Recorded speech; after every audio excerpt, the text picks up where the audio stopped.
সবচেয়ে best time হলো আজকে থেকে তোমার পড়াশোনা শুরু হবে। সো যখন আমরা সিলেবাস শেষ করার জার্নিটা শুরু করবো, প্রথম কাজ হলো remove the distractions, remove time consuming activity. অর্থাৎ ধরো তোমার যদি কলেজ না যাওয়ার অপশন থাকে, না যাও, ব্যাচে না যাওয়ার অপশন থাকে, ব্যাচ বাদ দাও, টিউটর বাদ দাও, সব বাদ দেওয়া শুরু করো। ঠিক আছে, তুমি যত বেশি বাদ দিবা তত তোমার জন্য ভালো। মনে রাখবা, একটা কাজ যখন আমরা 100% ফোকাস দিয়ে করি, ওই কাজটা ভালো হবে। 14 জায়গায় মুখ মারা বাড়াবার দেখবো যে বাড়ি টিচার বসে কলেজ গেছো, এই করছো ওই করছো, না হলেও সিলেবাসটা শেষ, না হলেও টিচারের পড়া, না কলেজে ভালো রেজাল্ট করলাম, তিনটার একটা হলো না। এই জন্য এই সময় একটা টাফ ডিসিশন নিতে হয় যে অনলাইনে অফলাইনে যেখানেই পড়ি, আদার টাইম কনজিউমিং ডিস্ট্রাক্টিং অ্যাক্টিভিটি, এটা এক্সট্রা কারিকুলার হতে পারে, এটা ফ্রেন্ড সার্কেল হইতে পারে, এটা নিজের অন্য অভ্যাস হতে পারে, সব বাদ দেওয়ার চেষ্টা করো। You know yourself very well, তুমি ভালো মতোই জানো যে তোমার কোনটা টাইম কনজিউমিং আর কোনটা টাইম কনজিউমিং না। ঠিক আছে, আচ্ছা এরপরে আসো, সেটা হলো অ্যাসাইন ডেটস টু চ্যাপ্টার। আমি তোমাদেরকে একটা এখানে হাইপোথেটিক্যাল রুটিন দেখাই।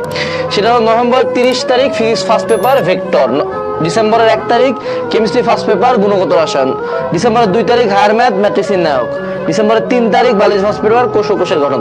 অর্থাৎ পরপর 4টা ডেট আমি অ্যাসাইন করছি ফিজিক্স কেমিস্ট্রি ম্যাথ বায়োলজি 4 দিনের জন্য। এইভাবে প্রতিদিনের এরকম করে ডেট অ্যাসাইন করা আছে, টোটাল 2 মাস 10 দিনের জন্য।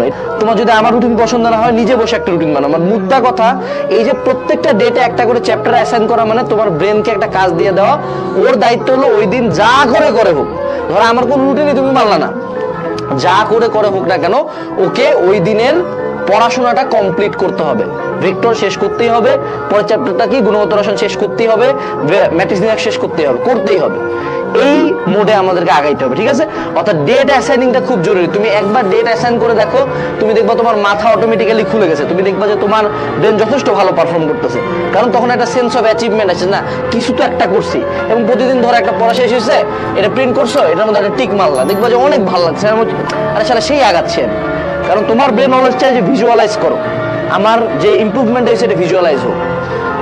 এরপরে আমি তোমাদেরকে একটা হাইপোথেটিক্যাল রুটিন দিচ্ছি, হাইপোথেটিক্যাল রুটিন, যে রুটিনে আমাদের প্রোগ্রামটা চলবে। প্রতিদিন সন্ধ্যা 6টার দিকে তুমি যে কাজটা করতে পারো, মাগরিবের নামাজ পড়ার পরে সন্ধ্যা 6টার দিকে তুমি সুন্দর মতো অনলাইনে একটা ক্লাস করো। এখন ভাই অনলাইন কেন বলতেছেন, অফলাইন কেন? অবশ্যই তোমার যদি বাসায় টিচার নেওয়ার এবিলিটি থাকে অবশ্যই নাও, বাসায় অফলাইনে টিচারের কাছে পড়ো। বাট আমি সন্ধ্যা 6টার টাইমটা ধরছি, এটা হাইপোথেটিক্যাল, তুমি এটা সকাল 6টা থেকে শুরু করতে পারো, ডাজন্ট ম্যাটার। সন্ধ্যা 6টার দিকে তুমি একটা ক্লাস শুরু করবে, অনলাইনে বা অফলাইনে। 8টা পর্যন্ত 2 ঘন্টা বা যে টাইমটা হোক তুমি ক্লাস করলা, ডান। এই টাইমটাতে আমরা জাস্ট ক্লাস করবো, ফোনের নোটিফিকেশন এভরিথিং অফ রাখে সুন্দর মতো কানে হেডফোন লাগাই দিয়ে একদম জাস্ট ক্লাস করবো, আর কোনো ডান বাম দেখবো না, নো স্ক্রলিং, নো নাথিং। এরপরে রাত 8টা থেকে রাত 12টা পর্যন্ত এই পুরা টাইমটা ওই ক্লাস করছো না, ওই ক্লাস করার পর এবার তোমার প্রথম কাজ হলো নিজে স্টাডি করা। এইটা হলো সবচেয়ে ইম্পর্টেন্ট কাজ। ক্লাসটা আগেও করছো, ক্লাস আগে করো নাই, যে চ্যাপ্টার ভেক্টরকে আগে পড়ো নাই প্রচুর, তাহলে আবার কেন পড়তেছো? এইবার নিজে পড়তে হবে। ক্লাসটা করার পরে ক্লাসে টিচার পড়া দিছে, নিজেকে পড়তে হবে। এইখানটাতে তোমাকে প্রথমে কাজ করতে হবে হলো পড়বা, প্রথমে বইটা, মূল বই পড়বা ভালো মতো, সূত্রগুলা দেখবা, থিওরিগুলা দেখলা, ম্যাথগুলা দেখলা। এইবার সলভ, এবার হলো নিজে 4-5টা কোশ্চেন বই বা গাইড বা যে কোনো একটা সোর্স থেকে নিয়ে নিজে সলভ করার চেষ্টা করো।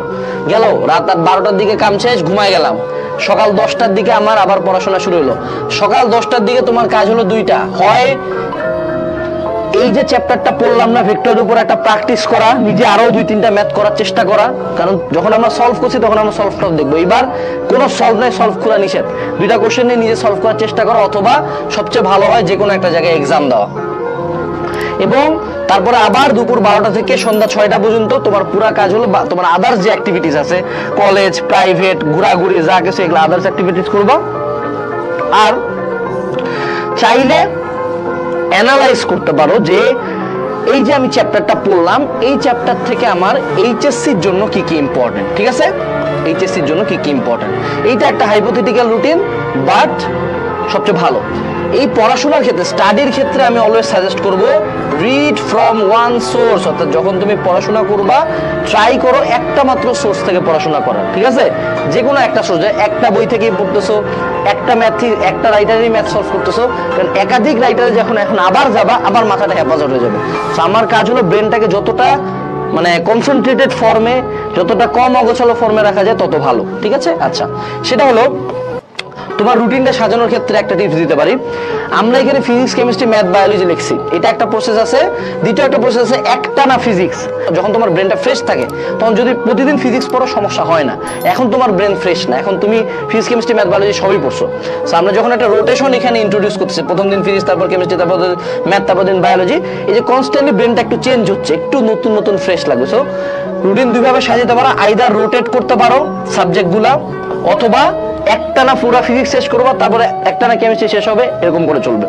আচ্ছা, ইংলিশ, বাংলা, আইসিটি, ইবিআই এর ক্ষেত্রে তুমি যেটা করতে পারো, ইবিআই এর ক্ষেত্রে তুমি একটা 10 ডে প্রোগ্রাম করতে পারো, যে তোমার যখন সায়েন্সের সবগুলো শেষ হয়ে গেল, যখন আমাদের প্রোগ্রামটা জানুয়ারি 20 তারিখে শেষ হচ্ছে, হ্যাঁ, সো জানুয়ারি 20 তারিখে শেষ হওয়ার পর লাস্ট 10 ডেতে তুমি ধরো সুন্দর মতো ইংলিশ, বাংলা, আইসিটি একটানা, অনলাইনে মেলা ফ্রি প্লেলিস্ট আছে, মেলা ছোট মাইক্রো কোর্স আছে, একটা কিনে পড়ে ফেললা। ওকে, আচ্ছা, এরপরে আসো Times can be change, not the duties. তোমাকে যে একটা সিস্টেম আমি বললাম যে প্রথমে ক্লাস করবা, তারপর বই পড়বা, তারপর নিজে সলভ করবা, দেন এক্সাম দিবা, এই ডিউটিগুলো কখনো চেঞ্জ হবে না। বাট আমি যে টাইম লিমিটগুলো বলছি এগুলো আমি আমার সুবিধার মতো বলছি। তুমি তোমার মতো ধরো, তুমি রাত 12টার দিকে পড়ার ক্লাস দেখবা, তারপর রাত 2টার দিকে নিজে পড়বা, আর ধরো সকাল 8টার দিকে এক্সাম দিবা, ডাজন্ট ম্যাটার, টাইম চেঞ্জ হইতে পারে but the duties remain the same. এরপরে মনে রাখবা, যারা এখন পড়াশোনা শুরু করতেছো, টাইম লিমিট ধরবা সবসময় সিলেবাস শেষ করার ক্ষেত্রে, যে 2 মাসের মধ্যেই সিলেবাস শেষ করতে হবে, যেভাবে হয় হোক 2 মাসের মধ্যে, অর্থাৎ জানুয়ারি মাসের মধ্যে আমরা সিলেবাস শেষ করবই। আমাদের রুটিন এইভাবে সাজানো, তোমাদেরকে বলছি ফ্রিতে রুটিনটা ফলো করো, কোনো সমস্যা নাই, কিন্তু 2 মাস টার্গেট রাখো। 2 মাস টার্গেট রাখলে অ্যাটলিস্ট 2 মাসে হবে বা 2 মাস 10 দিনে হবে। কিন্তু তুমি যদি চিন্তা করো জুনে এক্সাম আরে হবে, তুমি দেখবা জুন আসে গেছে, মে মাসেও সিলেবাস শেষ হয় না, ঠিক আছে? আচ্ছা, এরপরে আমরা 8 থেকে 10 ঘন্টা মিনিমাম নিজে পড়াশোনা করবো, মিনিমাম 8 থেকে 10 ঘন্টা নিজে পড়াশোনা করবো। এবং ঘুমানোর টাইম লিমিটটা, আমি নর্মালি 6 ঘন্টা ঘুমাইলে আমার কাছে মনে হয় মোর দেন ইনাফ স্লিপ। এখন এই সময়টাতে তোমাদেরকে বলা হচ্ছে সোশ্যাল মিডিয়া কম ইউজ করতে, কিন্তু ভাইয়া আপনাদের তো কোর্স প্যানেল আপনি ওয়েবসাইটে রাখছেন, আমার ফেসবুক গ্রুপে নাকি কাম কাজ করাবেন। তুমি যদি ফেক আইডি দিয়েও ফেসবুক গ্রুপে জয়েন দাও, জাস্ট তোমার অর্ডার ইনফরমেশন ঠিক দাও, আমরা তোমাকে গ্রুপে অ্যাপ্রুভ করবো। মূলত আমি পার্সোনালি এখন আমি তো সে আইডি অফ করছি মনে হয় জুলাই মাসের শুরুর দিকে, হ্যাঁ, আন্দোলনের আগে আইডি অফ করছি, এবং তারপর থেকে টিল টু আইডি চালাই না, আমি বসে বসে একটা ফেক আইডি চালাই, ঠিক আছে? আমার একটা ছেলের ফেক আইডি আছে, মেয়ের ফেক আইডি আছে। হ্যাঁ, তো যখন ফেক আইডি চালালে যে সুবিধাটা হয়, সেই সুবিধাটা হলো যে আমার এখানে কোনো নোটিফিকেশন আসে না, কোনো মেসেজ আসে না, বাট আমি যে সোশ্যাল মিডিয়ার যে নিউজগুলো পাইতে চাই, যে ইন্টারাকশনগুলো করতে চাই, যে ইনফরমেশনগুলো আমার লাগে, সেগুলো আমি পাই যাই। সো তুমি চাইলে একটা ফেক আইডি খুলতে পারো, ফেক আইডি খোলা খারাপ কিছু না, কারণ এখানে তুমি কোনো খারাপ উদ্দেশ্যে ফেক আইডি খুলতেছো না, তুমি একটা কোর্সের জন্য, কোর্স করার পর আইডি আবার অফ করে দিলা, দ্যাটস ইট, ঠিক আছে? গেল। এরপরে লাস্ট বাট নট লিস্ট, এই যে 2 মাসের মধ্যে যারা সিলেবাস শেষ করতে যাচ্ছ বাবারা, প্লিজ আল্লাহর ওয়াস্তে সিরিয়াসনেস নিজের মধ্যে আনো, যাতে এরকম কখনো না হয় যে সামনে যখন রিভিশন প্রোগ্রাম লঞ্চ করলাম তখন একদল বলতেছে সিলেবাস শেষ হয় না। যারা রিভিশন করতেছো already, very good, hats off to you.